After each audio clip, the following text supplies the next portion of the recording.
द्वारपाल। जी मंत्री जी। रानी जी के कक्ष में जाओ और उनको सूचित करो कि मंत्री जी आपसे मिलना चाहते हैं। जी मंत्री जी।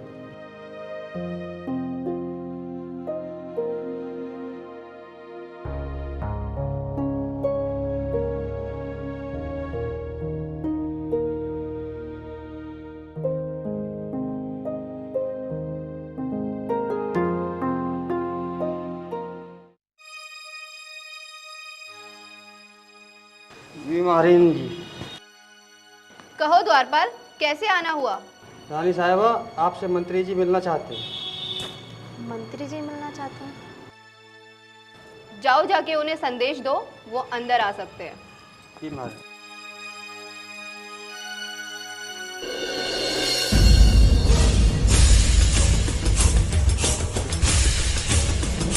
प्रणाम महारानी जी।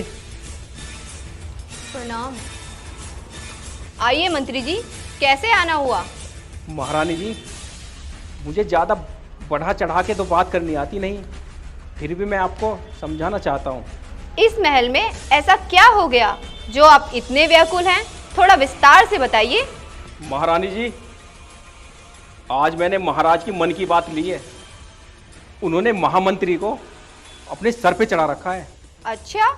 महाराज ने महामंत्री को इतना सर पे चढ़ा रखा है, इतना सर पे चढ़ा रखा है, जैसा महामंत्री बोलते हैं हमारे महाराज ऐसे ही करते हैं। नहीं मंत्री जी, ऐसा नहीं है। अगर महामंत्री जी कुछ सोचते भी हैं तो वो इस राज्य की भलाई के बारे में ही सोचते हैं। महारानी जी, महामंत्री अपने स्वार्थ में इतने अंधे हो गए हैं कि वो इस महल से सोना चांदी हीरे जवाहरात इतनी ज़्यादा ले जा रहे हैं। अच्छा? और हाँ, हमारे महाराज महामंत्री से कुछ पूछते भी नहीं है। मंत्री जी, जब भी महामंत्री जी यहाँ से कुछ लेके जाते हैं उससे पहले वो हमारी इजाजत लेके जाते हैं। पर इतना नहीं होता महारानी जी, वे तो इस महल से रोजाना कुछ ना कुछ लेके जा रहे हैं। कुछ समय ऐसा भी होता है मंत्री जी कि रोजाना धन लेके जाना पड़ता है। महारानी जी, महामंत्री जो इस महल से सोना चांदी हीरे मोती लेकर जाते हैं, वो कहाँ ले जाते हैं और कहाँ इस्तेमाल करते हैं? कभी आपने पूछा? मंत्री जी, ना हमने पूछा और ना हम पूछना चाहते। हम इस राज्य की महारानी हैं और हमारे इस राज्य में किसी प्रकार की कोई कमी नहीं है, न धन की न शक्ति की। महारानी जी, महल दिन पर दिन बर्बाद होता जा रहा है, महल की जड़ खोखली होती जा रही है, और आप हैं कि जानना भी नहीं चाहती हो। बात वो नहीं है, लेकिन महाराज ने आपसे इस बारे में क्या कहा?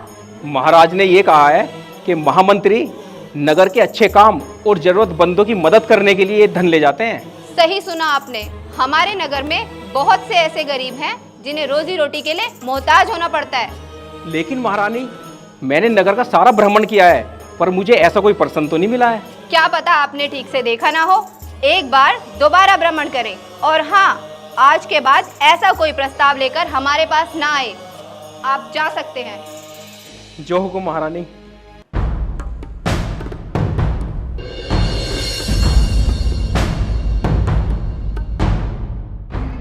मंत्री जी, आप महारानी जी के कक्ष की तरफ से? कोई खास बात? अरे नहीं मंत्री जी, कोई खास बात नहीं है। हमें पता है मंत्री जी कि आपके अंदर चुगलखोरी के कुछ ज्यादा ही कीड़े हो गए हैं। अरे नहीं नहीं महामंत्री जी, ये क्या कह रहे हो आप? मंत्री जी, हम ठीक कह रहे हैं। आजकल तुम्हें चुगलखोरी के कीड़े सोने नहीं दे रहे हैं। आप गलत समझ रहे हो महामंत्री जी। हम ठीक समझ रहे हैं।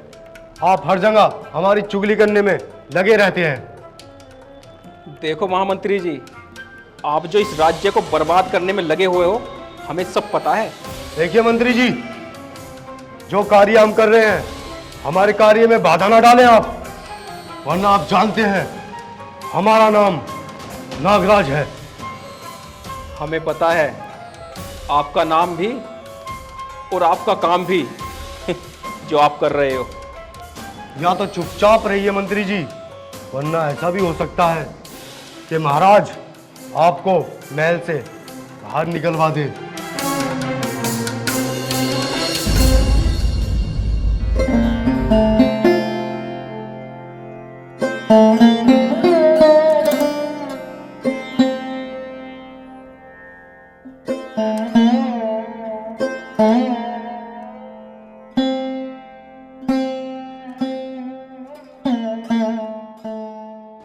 प्रणाम महाराज।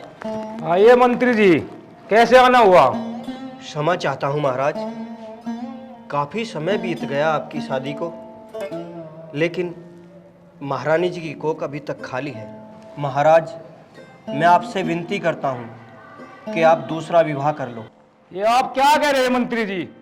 होश में तो है? गुस्ताखी माफ महाराज, इस राज्य को एक उत्तराधिकारी चाहिए जो आने वाले समय में इस राज्य का राजा बन सके। वो बात तो ठीक है, लेकिन महाराज, मैं आपका सेवक हूँ, काफ़ी सालों से आपकी सेवा कर रहा हूँ। मेरी इतनी हैसियत नहीं कि मैं आपकी आंखों में आंखें डालकर बात कर सकूं, पर मुझे डर है कि कहीं। किस बात का डर मंत्री जी? महाराज, अब मुझे कुछ ठीक नहीं लग रहा। इस राज्य में कुछ लोग षड्यंत्र रच रहे हैं, पर मैं आपको तो बोल ही सकता हूँ कि आपको दूसरी शादी कर लेनी चाहिए। मगर मंत्री जी, हमारी महारानी बहुत अच्छी है, हम उनसे बहुत प्रेम करते हैं और महारानी हमारे पे बहुत विश्वास करती है, हम उनका विश्वास नहीं तोड़ सकते। आप महारानी से प्रेम करते हैं, मैं मानता हूँ, मगर नगर में ये चर्चा चलती ही रहती है कि राजा को कोई संतान नहीं है। अच्छा? हाँ महाराज, मैं आपके आगे हाथ जोड़ता हूँ, आप मेरी बात मान लीजिए। नहीं मंत्री जी, आप हाथ मत जोड़िए, आप हमारे पुराने सेवक हैं, जो भी आप हमारे बारे में सोचोगे अच्छा ही सोचोगे। जी महाराज, हमारे राज्य से कुछ दूरी पर एक राज्य है, वहाँ के राजा की पुत्री बहुत ही सुंदर और कोमल है। मैं चाहता हूँ कि उसका विवाह आपसे हो जाए। मगर हमें महारानी से इजाज़त लेनी पड़ेगी। अगर हमारी महारानी को बुरा लगा, हम उन्हें कोई ठेस पहुंचाना नहीं चाहते। जी महाराज, लेकिन मैं जो भी कह रहा हूँ आपके हित के लिए कह रहा हूँ। वो बात तो ठीक है मंत्री जी। देखिए महाराज, उम्र आपकी निकली जा रही है, समय का कुछ नहीं पता।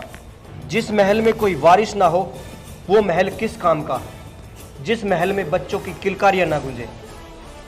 मंत्री जी, हम आपकी बात समझ गए, आप जाइए, शादी की तैयारी कीजिए। ठीक है महाराज, आज मुझे बड़ी खुशी हुई कि आपने मेरा प्रस्ताव स्वीकार किया।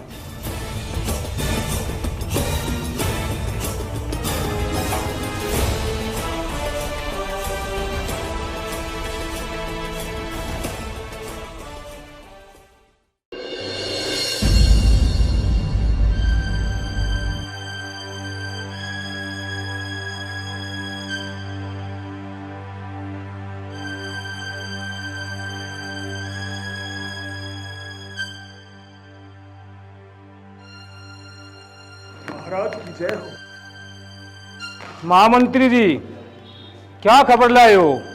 खबर बढ़िया है महाराज, सारी प्रजा खुशहाल है और राज्य में चारों तरफ से खुशियां ही खुशियां हैं। हमें खुशी हुई, हमारी प्रजा खुश है। और हाँ, हमें भी आपको एक खुशखबरी देनी है। खुशखबरी? कैसी खुशखबरी? महामंत्री जी, हमने फैसला किया है, हम महल में दूसरी रानी लेकर आ रहे हैं। ये क्या कह रहे हो महाराज? मैं सच कह रहा हूं महामंत्री जी। महाराज, मुझे पूछना तो नहीं चाहिए, पर पूछ रहा हूँ, ये फैसला आपका है किसी और का? फैसला किसी का भी हो, मगर फैसला अच्छा तो है। महाराज बुरा मत मानना, मैं ये कहना चाहता हूँ कि आपकी आयु 70 वर्ष की हो गई है। ये जरूरी नहीं महाराज कि दूसरी शादी से आपको संतान की प्राप्ति हो। देखा जाएगा। महाराज, हमारी महारानी कितनी सुंदर है, कितनी अच्छी है। अगर आप ये शादी करोगे तो उनके दिल पर क्या बीतेगी। हम आपकी बात से सहमत है, लेकिन ये मौके की नजाकत है कि मुझे दूसरी शादी करनी पड़ेगी। हमारे मंत्री जी का ये सुझाव हमारी समझ में आया है। अच्छा, ये मंत्री जी का सुझाव है। पर महाराज, इस व्रत शरीर पर जड़ी बूटियां ही काम करेंगी। आप जानते हैं महामंत्री जी, हमारी रानी से कोई औलाद पैदा नहीं हुई। महामंत्री जी, मैंने आपकी दी बहुत जड़ी बूटी खाई है। इसका मतलब तो ये है ना, महारानी में कमी है। महाराज, कुछ दिन और हमारी दी हुई जड़ी बूटियां खाओ, क्या पता भगवान हमारी प्रार्थना सुन ही ले। और कितना समय लगेगा महामंत्री जी? मेरा तो बस इतना कहना है महाराज जी, अगर इस राज्य को खुश देखना चाहते हो तो दूसरा विवाह मत कीजिए।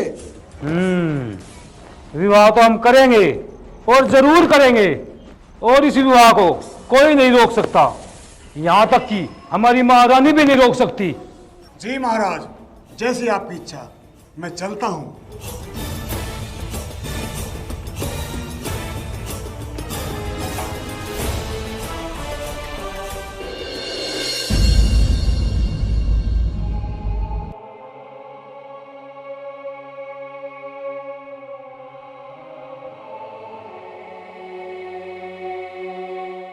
महामंत्री जी को मेरा प्रणाम।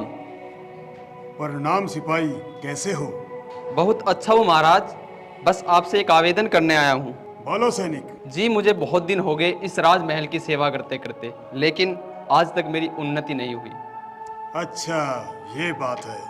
हाँ जी, अगर मेरी सेवा में कोई कमी हो तो बताओ। कोई कमी नहीं है, मैंने आपके बारे में अच्छा सोचा है। क्या महामंत्री जी? जितने भी घुड़सवार हैं, उन सब के ऊपर तुम्हें हम मंत्री बनाना चाहते हैं। आपका बहुत बहुत धन्यवाद जी, आप इस काम को जल्दी से कीजिए। आप बेफिक्र रहिए और जाकर अपने काम पर ध्यान दीजिए। ठीक है, मैं अब चलता हूँ।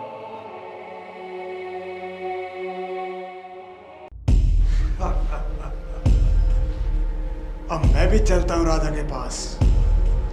राजा के दिमाग की मैंने फिरकनी ना बना दी तो मेरा भी नाम नागराज नहीं, नागराज।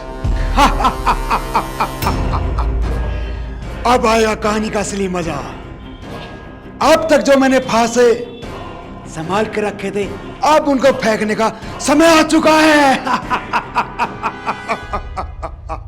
अब वक्त आ गया है, लोहे को लोहा काटेगा। जब पड़ेगी हथौड़े की मार, तब होगा बेड़ा पार। अब कैसे भी करके इस रानी को उस मंत्री और उस राजा के खिलाफ भड़काना है। उस मंत्री को निकलवाने के बाद उस राजा की प्रजा के सामने नाक ना कटवाई तो मेरा भी नाम नागराज है, नागराज।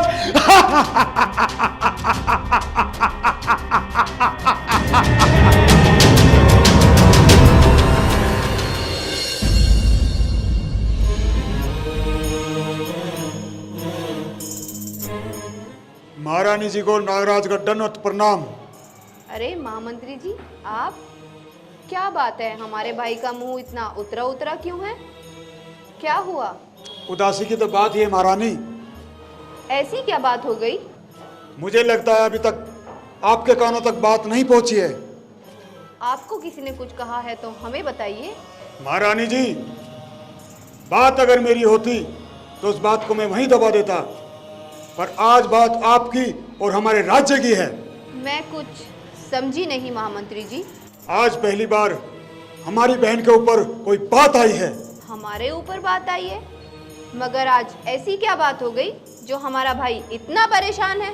परेशानी की तो बात ही है, जिस बहन का घर उसकी भाई की आंखों के सामने उजड़ रहा हो, वो भाई भला कैसे खुश रह सकता है? ये क्या कह रहे हो? कुछ सोच समझ कर बोलो महामंत्री। गुस्ताखी माफ हो। अगर आपको अपनी बहन न माना होता तो इतनी बड़ी बात कहने से पहले अपनी जीभ कटा देता। जो भी बोलना है साफ साफ बोलो। कुछ लोग आपके बारे में ऐसा षड्यंत्र रच रहे हैं जिसमें आप फंस जाओगे और आपका जीवन बर्बाद हो जाएगा। कौन है वो महामंत्री जी? हमने पूछा कौन है वो? खुद स्वयं महाराज और उनका प्रिय मंत्री, जो अपने आप को इस राजमहल का शुभचिंतक मानता है, पर वो दीमक है, दीमक। इस राज्य को अंदर ही अंदर खोखला करने पर तुला है और आपको इसकी खबर भी नहीं। ऐसी क्या बात है महामंत्री? आपको पता है महाराज के सामने उसने क्या प्रस्ताव रखा है? क्या प्रस्ताव रखा है?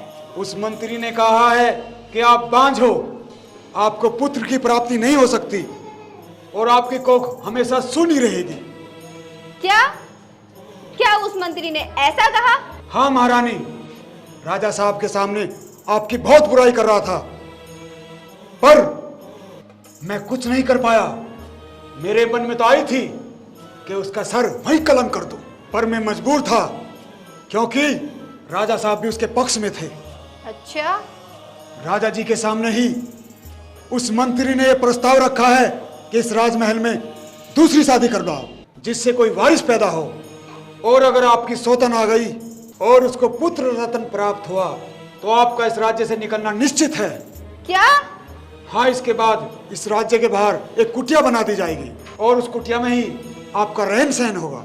उसके बाद आप दर दर की ठोकरें खाएंगी और इस राज्य से आपका पतन हो जाएगा।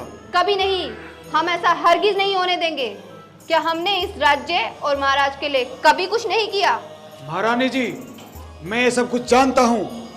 आपने इस राज्य के लिए पूरा जीवन निछावर कर दिया। अगर आप चाहो तो अपने पिता से कहकर ये शादी रुकवा सकते हो। राजा साहब ऐसा नहीं कर सकते।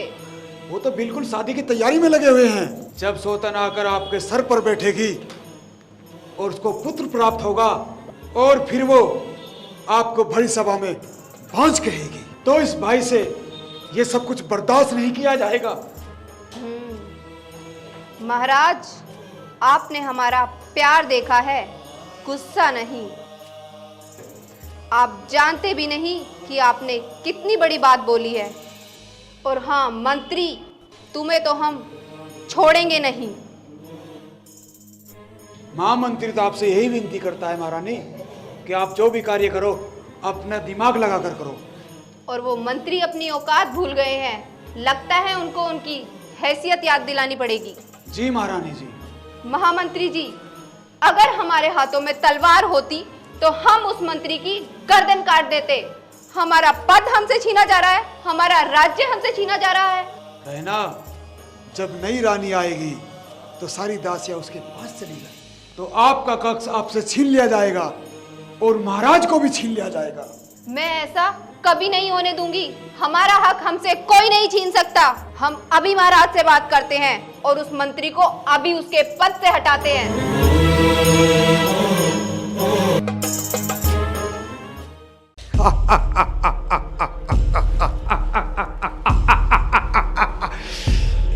अब आना खेल का असली मजा। नागेश्वर ने सही वक्त पर सही फांसे फेंके हैं। अब मंत्री यहां से निकलेगा और राजा का मान सम्मान प्रजा के सामने खत्म हो जाएगा और हमने जो महारानी को आग लगाई है उसकी चिंगारी दूर दूर तक जाएगी। अब सबका सही इलाज होगा। सौतन भी आएगी और राज्य भी जाएगा और इस राजा के हाथ में तो कटोरा आएगा और इस महारानी को तो धक्के मार कर निकलवाना है। और इस मंत्री से अपने जूते पॉलिश नहीं करवाए तो मेरा भी नाम नागेश्वर नहीं है और इस राज्य का मालिक सिर्फ नागेश्वर होगा। नागेश्वर।